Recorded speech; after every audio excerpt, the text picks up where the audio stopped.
There's reporting the news, and there's being impartial, or there's giving your opinion, and there's being a bully, there's harassment, and there's just being a downright prick. And I think the media are all of this jumbled into one. So welcome back to my channel, and as you can see from the title of my video today, it's completely different. Usually my videos are upbeat, my videos are about, you know, furthering and improving your lifestyle, finance, businesses, and so on and so forth. But I have to talk about, or should I say give my opinion on the untimely death of Flack. I'm shooting this on a Sunday, so she passed away yesterday. May her soul rest in peace. But I do want to have a discussion on my platform, because I think that it's a lot of RIPs being chopped out. But I think we need to start looking within, and we need to start holding certain institutions accountable within our society and stuff. So, you know, it's exemplary, isn't it? Because if someone, that's probably the highest profile suicide that we've had in a while. So if someone as quote unquote made and as accomplished as Flack could go off and kill herself, commit suicide, then how many potential Flacks do we have amongst ourselves that do not have access to the right support, that do not have access to the financial wealth, if you want to call it that she had? So let's talk about it. Who is to blame for Flack's death? So firstly, I don't think it's a straight cut answer as to who's to blame for Flack's death. I think it's a combination of different elements. But firstly, we can't talk about Flack's death without looking into the CPS. In case you don't know what CPS is the Crown Prosecution Service. They're the people, when you get arrested, they're the people in charge of saying, we charge you, or there's no further action being taken against you. In this case, they've made it a point of call to charge Flack. Rightly so, investigate criminal acts and allegations and so on and so forth. But how feasible is it to actually proceed with charging Flack, especially when the person who alleged the original offence is actually saying, like, no, like it's not what it seems to be, and I wouldn't want to go forward with it. And it's also interesting to see how this high-profile woman was treated and vilified by the CPS. The reason being, generally speaking, domestic case abuse rarely makes it to court for the simple reason of the proximity between the victim and the offender. And a lot of the reasons being given to these to the women who are in those cases the victim is you know, due to we're unable to investigate this any further, like it's, you know, deal with it in-house and so on and so forth. But it's very interesting to see that the CPS have actually taken Flack, strung her up, and made an example of her. But I will say it, when the roles are reversed, the police are not taking the allegations against females within domestic violence settings. They're not taking it too seriously. They're not taking it all the way to court. They're not fighting it with as much determination as they were fighting the Flack's case. And I think that she's just been made an example of for the simple reason that she's high profile. And with that being said as well, is it actually in the public's interest? Because a lot of times that's how a case gets brought to court, public's interest. Is it in the public's interest to bring this woman to court, charge her for this offence, when her adult partner is clearly saying, this is not the case, I want to drop the charges, and, you know, it's all a big confusion and I don't want to proceed with it? So it's very interesting. So I think the CPS partly are to blame, because personally, I mean, of course we don't know the in-depths of the investigation, but from what has been released in the news, it's very hard to see how that had made it to court, and it's very hard to understand the logic and the reasoning behind the CPS actually going forth with a charge against Flack. Secondly, I have to put it out there, it's social media. Social media is a beautiful place, but also a dangerous place. I think social media had a big part to play. Social media, unfortunately, magnifies everything. If you think about it, 10 years ago, we really didn't have social media as it is today. You know, you could do something, the news will put it out there. After 24 to 72 hours, it's under the carpet. But now, unfortunately, with the presence of social media, it keeps that matter relevant for however many weeks and however many months. And I think that sometimes on social media, we kind of just chuck things out there without actually seeing how it looks on the other end, without actually seeing how the other person feels. It's almost like social media is a platform of who can be the nastiest. And like, I'll give you examples. You look at the Maya Jama situation, for example. Maya Jama is a successful, sweethearted person, from what I know of her, that just strives to, you know, break barriers and strives to achieve. But with the whole situation with Stormzy, it's interesting to see how toxic social media can be. It's like, you have to realize that when you put out these filthy thoughts and these filthy words against these people, you have to realize that on the other end is actually a human that bleeds like you, that has feelings like you, that could get depressed like you. And so I have to actually give credit to Maya Jama, because she was dragged on social media, unfortunately, you know, with us being stuck in this cancellation culture. What the hell is a cancellation culture? So it's a really sad it's a really sad sequence of events, which leads me on to the news, like the actual corporate news, that being the newspapers and that being the blogs.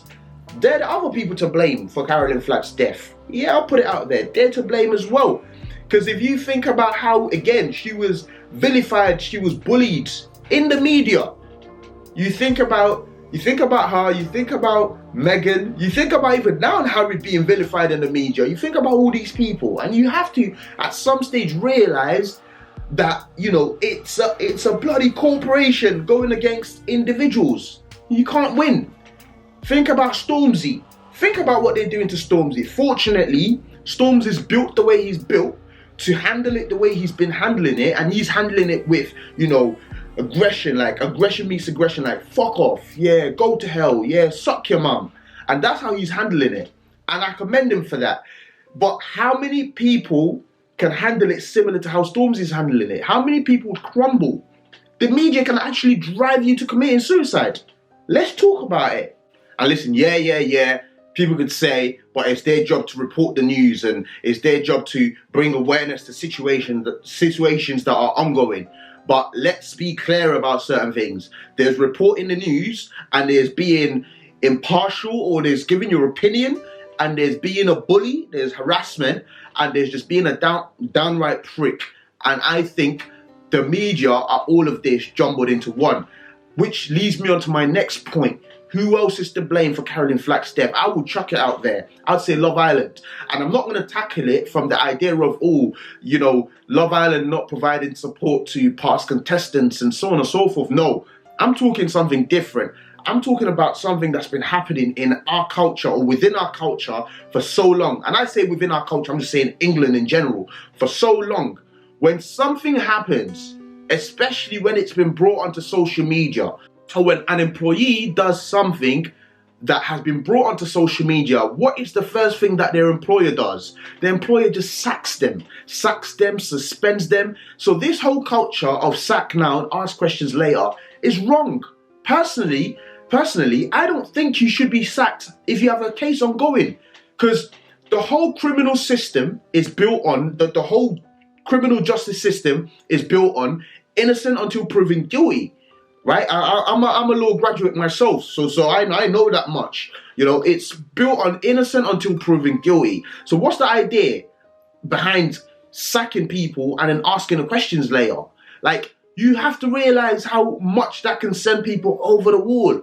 We're not all built the same. We're not all created the same. Myself, I'm an extremely strong individual, but I remember actually, I was in Greece about 2 years ago, and I can't remember something happened. I think it might have been a suicide, and I put it on Snap saying, if you need to talk, reach out to me, sort of stuff.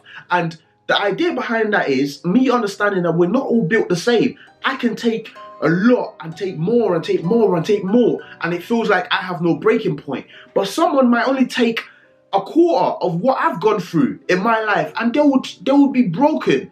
So it's about understanding that, and it's about holding these institutions accountable.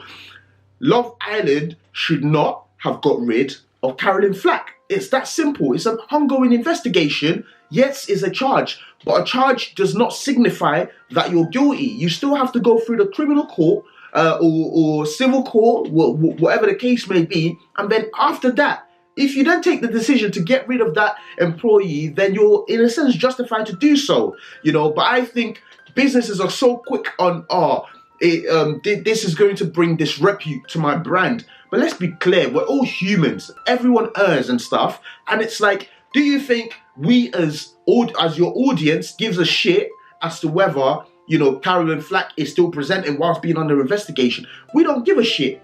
Secondly, you talk about NFL players or you talk about footballers and this and that. You even talk about normal employed people. And before you know it, once something comes onto social media, the first thing your employer does, sack.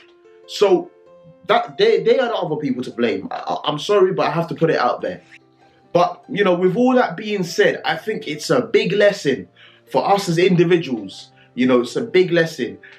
We need to start managing social media properly, whether it's you on the receiving end or you giving to the platform. You need to start managing your social media very well. And I said this in a few vlogs ago. I think I said this in 10 things to avoid in your 20s. I think that was what the vlog was called. But, you know, having breaks from social media, it's important. Having a life outside of social media is important. Otherwise, before you know it, social media starts to dictate your life and starts to, you know, give you a sense of direction, give you a sense of what's right and what's wrong. And that couldn't be further away from the truth. Social media is a facade. You know, social media is a facade. And social media should be just that, social. You don't socialize for 24 hours of the day, do you? So get onto social media and get off it. Have a healthy relationship outside of social media. Live a real life outside of social media. And if you're a giver, be careful what you put onto the platform. It's okay when, let's say, you're watching Love Island. In the context of the game, you're so emotionally invested in these individuals, and like you might put out some negative things out there. That's okay. That's not too bad. But when that just continues and it becomes a campaign of hate, I think that's where the problem is. You know. So manage your social media well. The other thing that I find really interesting is, or the other question that I want to put out there and ask is, why do celebrities kill themselves? I mean, it's sometimes to the normal mind, it's extremely difficult to comprehend. And I think the reason why it's so difficult to comprehend is we adore these people and we start to sort of think that these people can't be like normal humans, like there's some sort of hybrid human beings, you know. But it actually makes you realize how fickle our minds are. It makes you realize how fickle life is, and it makes you realize that the only difference between us and a lot of these celebrities, an example being what's that US rapper that killed himself? I think Mac Miller, was it? I think it was Mac Miller. I may be wrong, you know, overdosed. But again, I put out a snap on this around that period, but it makes you realize that the only difference between us and these people is that they are in a financially better position than we are. But in terms of their mind, in terms of how their mind operates, in terms of what they think of themselves, they are just like us. And you know, it's quite interesting. Why do celebrities kill themselves? And it leaves a really bad taste in my mouth, because you know, I do understand that we go through things, but it's almost like it's very surreal, because it makes you think, if these celebrities that have this immense access to wealth, immense access to support, immense access to, you know, very intelligent friends, because firstly, to be successful, it needs a good amount of intelligence, and some may say luck as well. If they have access to all these people, why do they then end up killing themselves? But then that leads me on to the other point. I think, again, there's this culture of vilifying in public, supporting in private. People love to put their opinions, negative, out there, right? But when it comes to putting their positive opinions, they like to do it in private. maybe they'll pick up the phone to Carolyn Flack and God rest her soul, they might say, oh, I understand what you're going through, blah, de, blah, de, blah, de, blah, de, blah.